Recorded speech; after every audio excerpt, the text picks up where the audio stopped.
fans will probably remember John Bradshaw Layfield for one of his runs in WWE. As Bradshaw, he tag teamed with Farooq in the Attitude Era as the Acolytes, also known as the APA. Later, during the Ruthless Aggression Era, Bradshaw would morph into a totally different character, that of JBL, and would main event the SmackDown brand and become WWE Champion.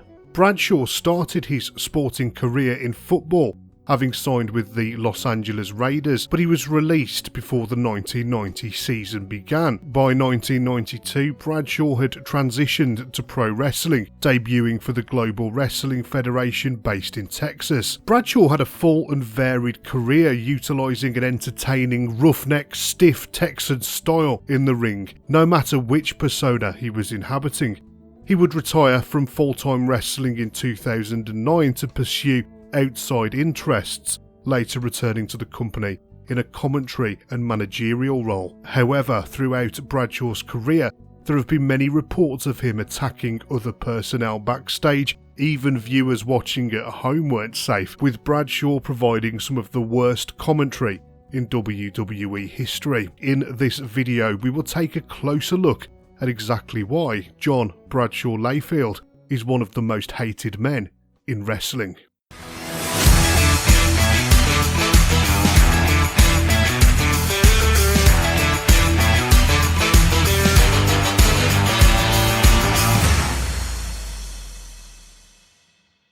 There is one allegation that arises again and again from people who have been around Bradshaw backstage in WWE, and that is one of bullying and intimidation. Many WWE employees have either reported witnessing Bradshaw throwing his weight around backstage or say that they themselves have been the target of his harassment. The list of former and current WWE personnel that have come forward with these allegations is long, but they each have their own story to tell.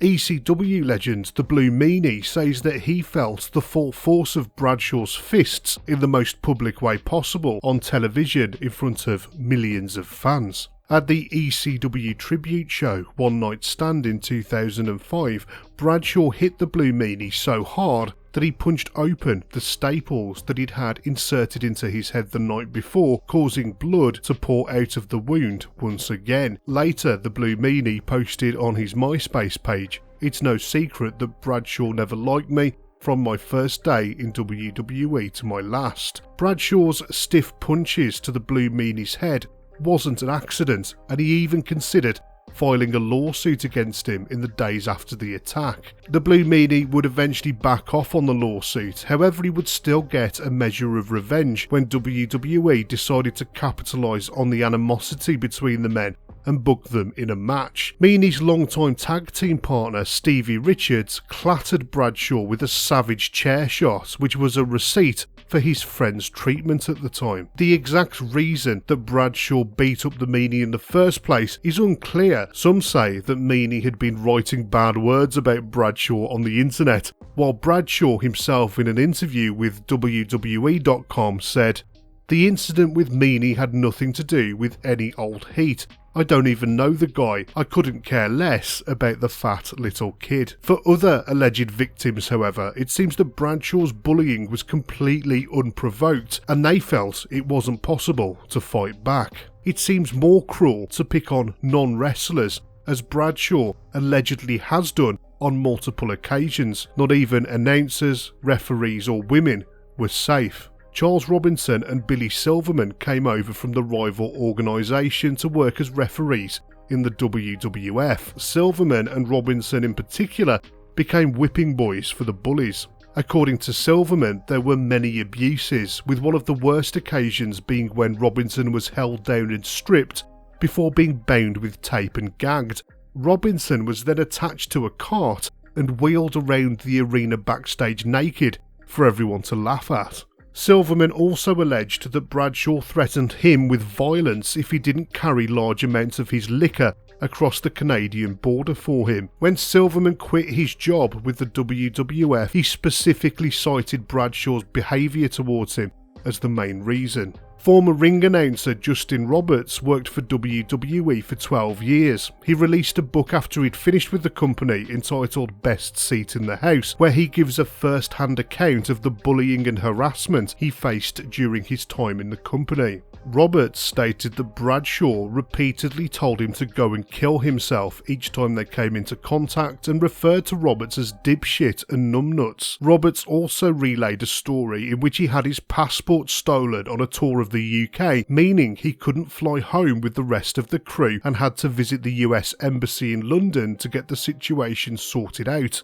Justin Roberts didn't name Bradshaw in the book, he chose to keep him anonymous instead. John Morrison confirmed that it was him in an interview. He said that Bradshaw had asked him and his tag team partner at the time, Joey Mercury, to steal Roberts' passport for him, but they both refused to do it. In a long deleted tweet, Bradshaw refuted the claim that it was he who took the passport from Roberts, saying, "I didn't take Justin Roberts' passport.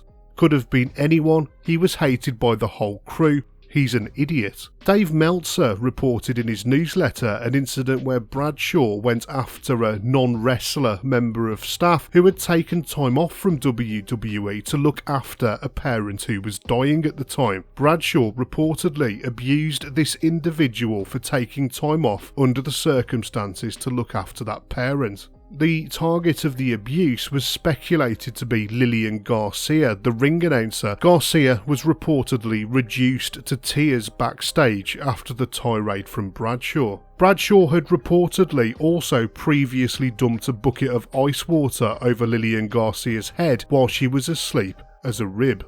Pro wrestling has always had a culture of ribbing and prank playing. The question is, when does ribbing become simply making someone else's life on the road a total misery? In Jeff and Matt Hardy's book, they wrote about one of their early encounters with Bradshaw. They wrote, "Alright then," Bradshaw said, "I'm going to give you boys a little assignment. I want you to buy 2 6-packs of beer. On the drive home, I want you to drink them and throw the bottles at road signs." "Okay," I said, even though I was pretty sure we weren't going to do it. The next day, we were in Charlotte. Bradshaw pulled me aside and said, "Hazardi, your mission was fairly simple. Were you successful?" "What's that?" "Did you get the beers and throw them at road signs?" "No man, we didn't. We don't drink. All we had to do was lie. We should have lied. It would have been a lot easier." Bradshaw was pissed off in the worst way. For the next few weeks we'd say hello to him and he'd just say, "Go to hell." We'd go to shake his hand and he would look at us, not extending his hand. "Go to hell." Our match was next, so we went to the ring and wrestled, and when we came back, our bags had disappeared. Our clothes, our money, our credit cards, everything. The room was completely empty. Then Bradshaw came walking in and said, "What's wrong, guys?" In his book, Adam Copeland on Edge, Edge wrote about a time early in his WWF career where he was encroached upon by Bradshaw while naked in the showers after a match. The light shining into the shower was suddenly blocked out. I looked over to see Bradshaw standing there in his full cowboy wrestling garb. I went back to soaping myself up until I felt a large calloused hand placed on my tush. I knew both of my hands were in front of me, and I had a sinking suspicion I knew what crazy Texan was lathering my ass. In an interview, Rene Dupree described Bradshaw's presence backstage and some of his tactics. Go watch the movie Dazed and Confused. It has a character played by Ben Affleck who basically flunked himself out of high school for the sole purpose that he can come back and haze the young kids coming from junior high and hit them with the stick. That's the best description I can give of Bradshaw. He never personally does anything, but he gets people under him, like the military, a lower ranking person, to do his dirty work for him. Dupree debuted in WWE at the age of 19, and he says that he was subject to regular abuse from Bradshaw. In a shoot interview he said, "He's a piece of he's a racist. He used the term every time I walked into the locker room."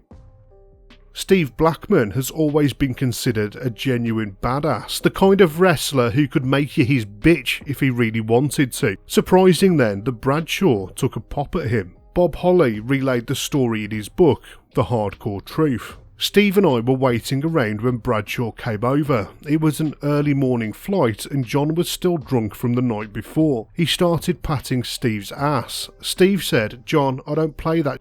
Knock it off." John patted him again and again. Steve was getting brutally pissed. He told him, "John, next time you do that, I'm going to knock your teeth out." So of course, John did it again. Steve whipped around and backhanded Bradshaw, popping him with jabs in the face. John started swinging and missing and his head was snapping back with each of Steve's jabs. Steve stepped back, planning to kick Bradshaw's knees out, but he got his leg caught in a bag handle. Al Snow and I grabbed Steve, Ron Simmons grabbed John, and we pulled them apart. John was walking back and forth like a bandy rooster looking to fight.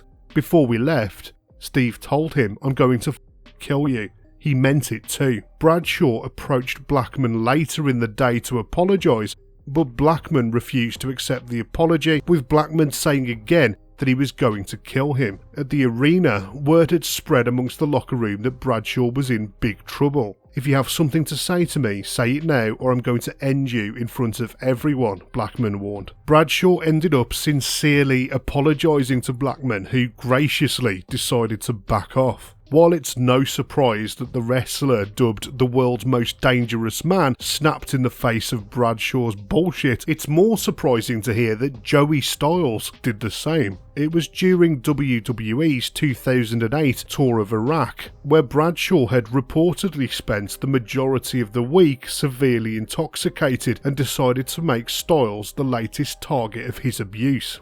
It's not known whether Styles snapped due to a build-up of bullying or a single comment, but either way, he couldn't take it any longer. As other individuals moved in between the two men to try and break them up, Styles slammed Bradshaw with a huge right hand, leaving Bradshaw with a black eye that was still visible on Monday Night Raw a few days later. It's unclear as to whether the punch knocked Bradshaw out, but it was said that it shut him up for the rest of the overseas trip.